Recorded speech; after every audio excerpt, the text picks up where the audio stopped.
Hello, everyone. Dan here from the Next Issue Podcast. On today's video, I'll be doing a preview for Batman Dark Age #1.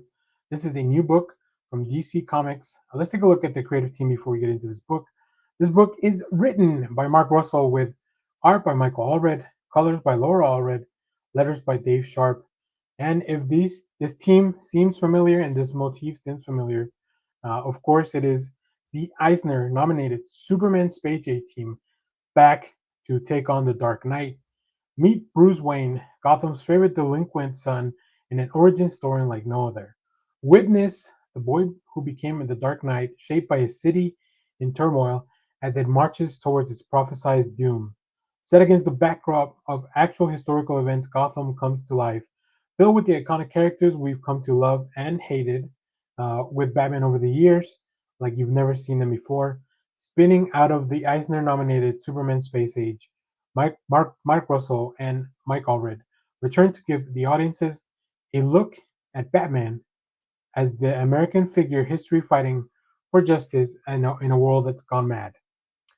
What an incredible pitch. If you haven't read Superman Space Age, make sure to go do so. It is a fantastic series of books. It's all been collected now. I expect this will also be like maybe three oversized books. I think that's a great format for this. And you get a lot of story here. Mark Russell is just a fantastic writer. Not only does he have a really good grasp on the characters and their history, the mythos, and kind of like the root and the essence of the characters, but also just has a really great way to bring in commentary that it's from real world issues that can also affect and be looked through the lens of the superhero genre. And of course, like Allred, like legend. I don't know that if you're new to comics, Mike Allred is just one of the best artists out there.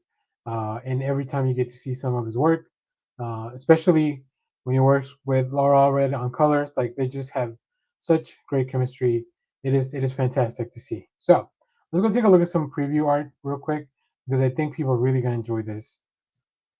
I love how intricate Allred's designs are, uh, and I just love the world like the world building is very efficient here, like really cool. It looks very futuristic, right? I really like even the little machine on the cow, like this calculation. You can tell very technologically advanced. And then we have the contrast of like you know Batman most likely in Gotham, chucking a dude through a billboard that's for milk, which is really fun there. And then we have a little bit more of that fight. Just the contrast of the cities, the contrast of the architecture and the science and the technology. There's a lot going on here. I can't wait to really dive into this book. I didn't get a chance to fully read it. Like I said, a this is an oversized. And when I read Space Age, I actually prefer that in the trade just to read the collection all at once. So I'm actually waiting off on this one as well. But I wanted to do a video because I think this is something really fun that people are not going to want to miss out. I also really enjoy that the design of like this is an early Batman, early look at Batman. So I love the old throwback design, the ears, the symbol. Everything's not fully cooked yet, right? Which I think it's really fun. So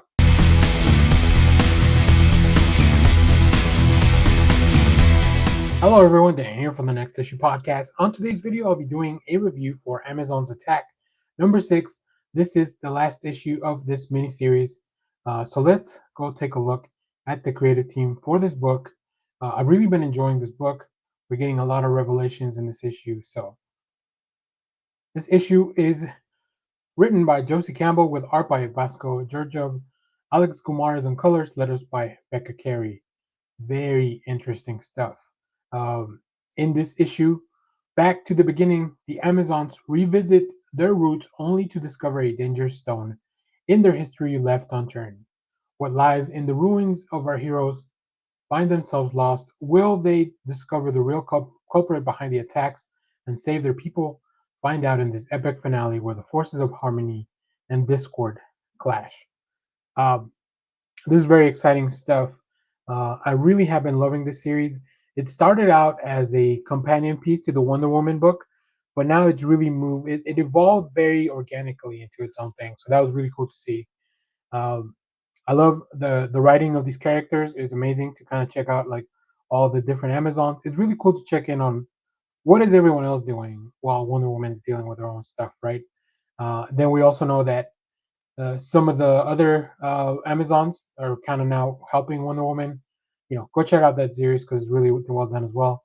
But this one focuses on the rest of the world, the Amazons, how the society is seeing them, and I think that's been really well done. I really have enjoyed what the teams brought to the table, and of course we have some beautiful art. Vasco Giorgio, who is an artist that I discovered while just from covers online that they were mocking up like these really cool covers. So I'm glad to see kind of like the first full series for this artist. So let's take a look at some of that art. As you can see, we always start with a little bit of a setup page, and this one's a little bit different. It does completely take us around the world, but we also get right into it, right? I also really appreciate the lettering here for this voice, this this entity that's kind of been pulling all the strings. We do discover that the name of this Amazon was Asylum, the last true Amazon, as they call themselves. So really interesting stuff. Uh, you know, how many Amazons are under her spell? We'll have to find that out. We get a quick backstory. Really well done, I think. Really efficient storytelling of like this individual was pretty much all throughout the history of the Amazons, and you can see that all the little seeds that they were planting uh, that ended up kind of hurting the Amazons and everything in the future. So really cool stuff. I really enjoy this series. I hope to see more of these characters. The door's definitely left open after the story wraps up for more of this world. I think Josie Campbell's. I've been following really all of like Campbell's books with Mary Marvel, and then jumping onto this. So I can't wait to see what maybe this team does next with DC, or maybe they go their separate ways. Either way, I think it's going to be really fun. So really enjoy this. Make sure to pick it up. So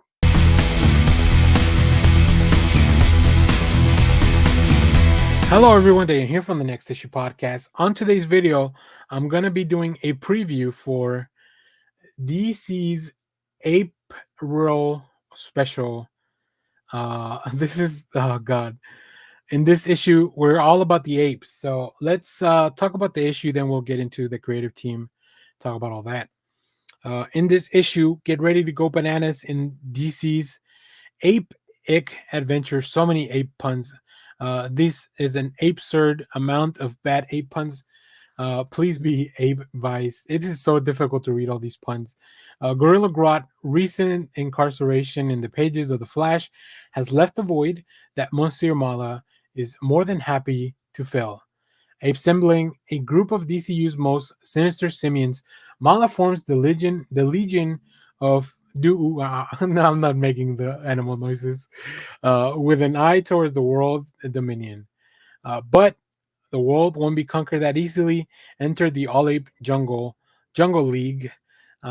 Can this team be the heroic anthropods to be the salvation we need, or will Mala's team, Maniacal Monkeys, bring forth the apocalypse?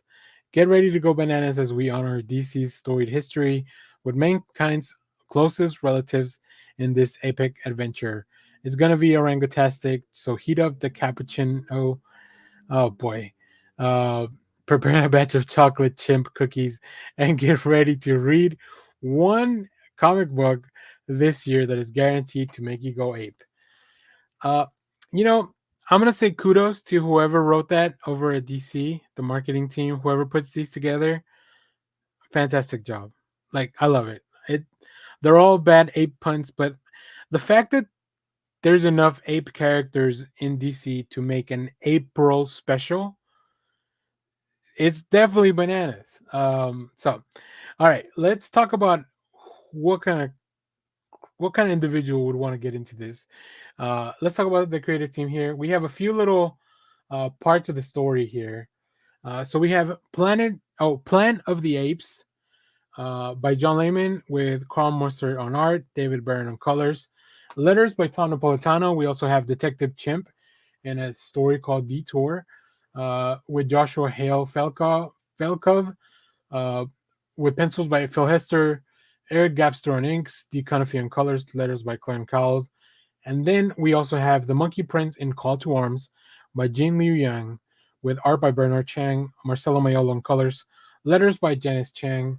And of course, we have some really cool ape variants at the end of the video. Stay tuned for those. Oh boy, I'm really excited to really dive into this. I didn't have enough time to really get to read it and do an actual review, but I wanted to do a video for it because I wanted to make people aware that DC was working with apes, right? They are pulling out all the stops. Let's take a